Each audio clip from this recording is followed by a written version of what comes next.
तो हेलो दोस्तों, आपका स्वागत है लेट्स एडयूआरवाई में। आज एनसीईआरटी की क्लास है और लेसन नंबर 4 है और इस लेसन का नाम है आदिवासी द्वीप और एक स्वर्ण युग की कल्पना।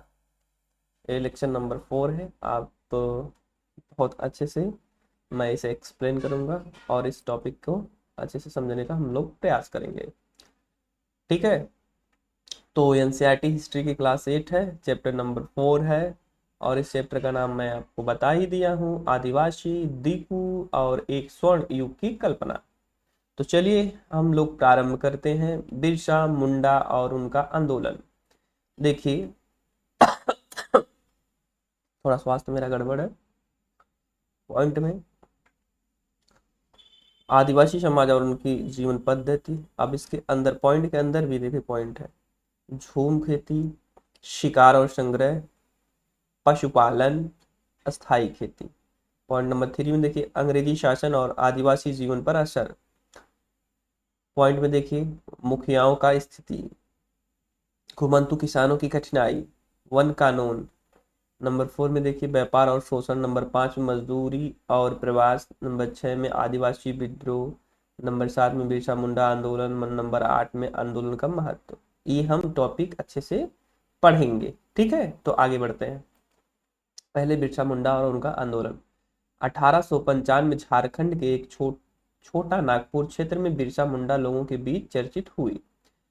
लोग उन्हें चमत्कारी मानते थे, कहते थे कि वे बीमारियों को दूर कर सकते हैं और उन अनाज को बढ़ा सकते हैं। बिरसा ने खुद को घोषणा की कि भगवान ने उन्हें दिकुओं, बाहरी लोगों की गुलामी से मुक्त कराने के लिए भेजा है। हजारों आदिवासी उन्हें भगवान मानकर उन्हें अनुयायी बने। बिरसा का जन्म एक मुंडा परिवार में हुआ, पर उनके समर्थकों में संथाल और उराव भी थे। अंग्रेजी शासन और बाहरी लोगों के अत्याचार से आदिवासी परेशान थे। उनकी जीवन पद्धति, रोजगार और धर्म खतरे में थे। बिरसा ने आदिवासियों को एक स्वर्ण युग यानी सतयुग का सपना दिखाया, जहां वे स्वतंत्र और खुशहाल होंगे। आदिवासी समाज और जीवन पद्धति। अब देखिए इसके पॉइंट, इसके अंदर झूम खेती होती थी। ठीक है, इसमें पॉइंट देखिए, इसे घुमंतू खेती के भी खेती भी कहते हैं। झूम खेती को। ठीक है, जंगल में छोटे छोटे टुकड़े साफ करके खेती की जाती थी। पेड़ काटे जाते थे, घास फूस जलाकर राख बनाई जाती थी। पॉइंट में देखिए राख में पोटास होता है, जो कार्बन होता है उसको पोटास हो जाता है। ठीक है, राख में, जिससे जमीन उपजाऊ हो जाती है। हल या बैलों का उपयोग नहीं, केवल कुदाल और कुल्हाड़ी। एक बार फसल लेकर लोग नई जगह चले जाते थे और पुरानी जमीनों कई वर्षों तक पड़ती रहती थी। पुरानी जो जमीन रहती थी कई वर्षों तक क्या हो जाती थी, वो छोड़ देते थे यूज करके। ठीक है, वो पड़ती पड़ी रहती थी, ऐसा नहीं कि उसी में बार बार खेती करते थे घुमंतू खेती में। और झूम खेती प्रायः पूर्वोत्तर और मध्य भारत में पहाड़ी इलाकों में प्रचलित थी। नंबर ख देखिए, बहुत से आदिवासी शिकार और वन उत्पादों पर निर्भर थे। उदाहरण में जैसे उड़ीसा के खोंड समुदाय, ये इनका काम ही शिकार करना और वन उत्पादन पर निर्भर रहना। सामूहिक शिकार करते थे और जो मिलता था उसे आपस में बांटते थे। शाल और महुआ के से तेल बनाते थे। फलों और जड़ों का भी उपयोग करते थे। बीमारियों का इलाज जैसे जड़ी बूटियों से करते थे। इकट्ठी वस्तुएं स्थानीय बाजारों में बेचते थे। कभी वस्तु विनिमय से अनाज लेते थे, तो जब उत्पादन कम हो जाता था तो मजदूरी करनी पड़ती थी। आदिवासी समाज जीवन पद्धति पार्ट 2 देखिए, नंबर ग है। अब उसमें ख पढ़े थे। पशुपालन में देखिए कई आदिवासी पशुपालक भी थे, जैसे भेड़, बकरी, बैल, भैंस पालते थे। घास के अनुसार जगह बदलते थे। पंजाब के गुज्जर यानी आंध्र प्रदेश के लंबिया, कश्मीर के बकरवाल सभी पशुपालक थे। पंजाब के कौन थे? गुज्जर थे। आंध्र प्रदेश के लंबिया, कश्मीर के बकरवाल सभी पशुपालक थे। जानवरों से दूध, ऊन और चमड़ा मिलता था। पशुपालन अस्थायी प्रवास वाली जमीन पर शैली थी, जीवन शैली थी। इसका उनका संपर्क अलग अलग इलाकों से होता है। चराई भूमि पर उनका अधिकार बहुत महत्वपूर्ण था। अंग्रेजी कानूनों ने इन्हें सीमित कर दिया। अस्थाई खेती देखिए, 19वीं सदी से पहले ही कई जनजाति अस्थाई खेती अपनाने लगी। साल दर साल एक ही जमीन पर हल और बैल से खेती। धीरे धीरे जमीन निजी अधिकार बनने लगी। जमीन प्राय पूरे कुल की संपत्ति होती थी। परंतु ताकतवर लोग अधिक भूमि पर कब्जा करने लगे। मुखिया और साधारण लोग एक तरह से सामाजिक भेदभाव होने लगा। अंग्रेज इन्हें यहाँ ज्यादा सभ्य मानते थे, लेकिन असल में इन्हें शोषण झेलना पड़ता था। अब देखिए अंग्रेजी शासन और आदिवासी जीवन पर असर क्या पड़ा। मुखिया की स्थिति। अंग्रेजों के आने से पहले मुखिया बहुत शक्तिशाली थे। उनकी अपनी पुलिस होती थी, कानून बनाते और भूमि नियंत्रण करते।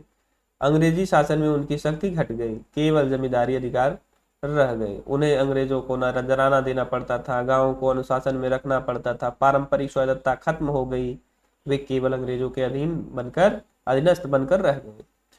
ठीक है, अब पूरा कंट्रोल मुखिया जी का किसके चला गया, अंग्रेजी सरकार के पास। घुमंतु किसानों की कठिनाई। अंग्रेज चाहते थे कि जब एक जगह स्थायी रूप से बसे हैं, इससे लगान वसूलना आसान हो गया। झूम खेती को रोककर हल आधारित खेती लागू कराई गई, लेकिन सूखे इलाकों में हल से खेती असफल रही। किसानों की उपज घटी, व्यापक विरोध हुआ। अंततः अंग्रेजों की कुछ जगह झूम खेती की अनुमति देनी पड़ी। यहाँ तक दिखता है कि आदिवासी अपनी परंपरा संघर्ष के लिए संघर्ष कर रहे हैं। वैसे भाई आज हमारा स्वास्थ्य गड़बड़ है, जुकाम है, बुखार आ रहा तो तेजी से, रात को बड़ी हालत खराब थी। अब देखिए अंग्रेजी शासन और आदिवासी जीवन पर असर, पार्ट 2। तो वन कानून देखिए, अंग्रेजों ने जंगलों को राज्य संपत्ति घोषित कर दिया, कुछ जंगलों को आरक्षित वन बना दिया, झूम खेती, फल तोड़ना, शिकार सब पर रोक लगा दी। आदिवासी रोजगार से वंचित हो गए, मजदूरी के लिए उन्हें दूर जाना पड़ा। अंग्रेजों ने वन गांव बसाए और जिसमें लोगों को मजदूरी करनी पड़ती। आदिवासियों को मजबूरी में रेल पटरियां, लकड़ी कटाई में लगाया गया। इससे आदिवासी स्वतंत्र जीवन खो बैठे। व्यापार और शोषण। 19वीं सदी में व्यापार और महाजन जंगलों में प्रवेश करने लगे। आदिवासी वस्तुएं बेचते हैं और कर्ज लेते हैं। कर्ज का ब्याज बहुत ऊंचा होता है। व्यापारी उन्हें मजदूरी पर भी रखते हैं। रेशम उत्पादन। संथाल लोग रेशम के कीड़े पालते थे। व्यापारी उनसे बहुत कम दाम पर कोष खरीदते थे। बाजार में वही 5 गुना कीमत में बिकते थे। आदिवासी को फायदा नगद यानी शून्य होता था। व्यापारी और बिचौलियों को भारी लाभ। मजदूरी और प्रवास। चाय बागान यानी असम, कोयला खदान यानी झारखंड, आदिवासी काम पर लगाए गए। ठेकेदार उन्हें बहुत कम वेतन देते थे। घर लौटने की अनुमति भी नहीं मिलती। काम के हालात बहुत खराब और खतरनाक थे। कोयला खदानों में हर साल हजारों मौतें होती थी। परिवारों की गरीबी कठिनाई झेलनी पड़ती थी। यह शोषण सीधे अंग्रेजों और ठेकेदारों द्वारा किया जाता था। देखिए अंग्रेज तो कर ही रहे थे, जो हमारे देश के ठेकेदार थे, भारतीय लोग, वो भी शोषण में बड़े चढ़ बढ़ के भाग लिए। आदिवासी मजबूरी में सब सहते थे, लेकिन विद्रोह भी करते रहे।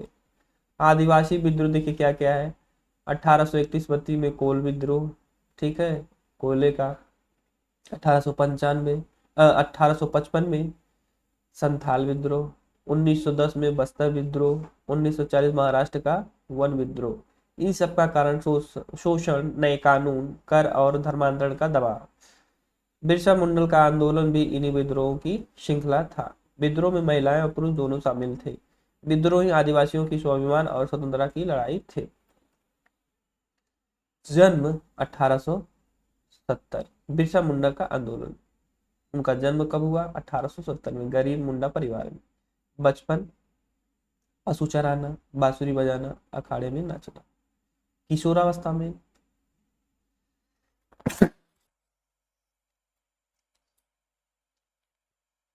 आई एम सॉरी, बहुत जुकाम हो गया है।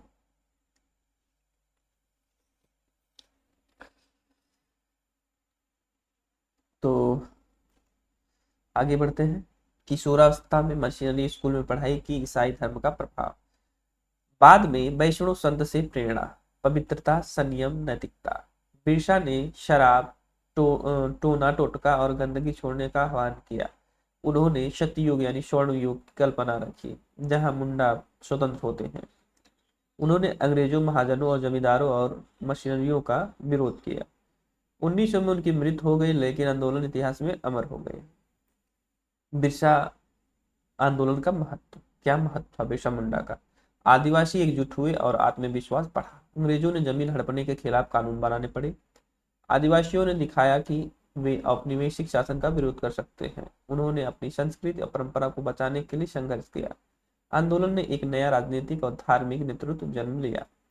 बिरसा आज भी आदिवासियों के नायक और भगवान माने जाते हैं। उन्हें आंदोलन ने दिकुओं के खिलाफ एकता की भावना जगाई। यह भारतीय समाज के स्वतंत्रता संग्राम का एक अहम अध्याय है। तो ये लेसन जो है यहीं पे समाप्त हो गया है। ऐसा नहीं कि इसमें कुछ छूटा है, मैंने जितनी भी पॉइंट थी सबको आपको एक्सप्लेन कर दिया है। आज मेरा स्वास्थ्य ज़्यादा ही गड़बड़ है, जुकाम बुखार बहुत ज़्यादा था। आज मैं अपना ब्लड चेक कराऊंगा। आप लाइक सब्सक्राइब और शेयर करिएगा। Thank you so much. आपको टॉपिक वाइज सारी एनसीईआरटी की पूरी बेसिक नॉलेज यहाँ से मिलती जाएगी। Thank you so much.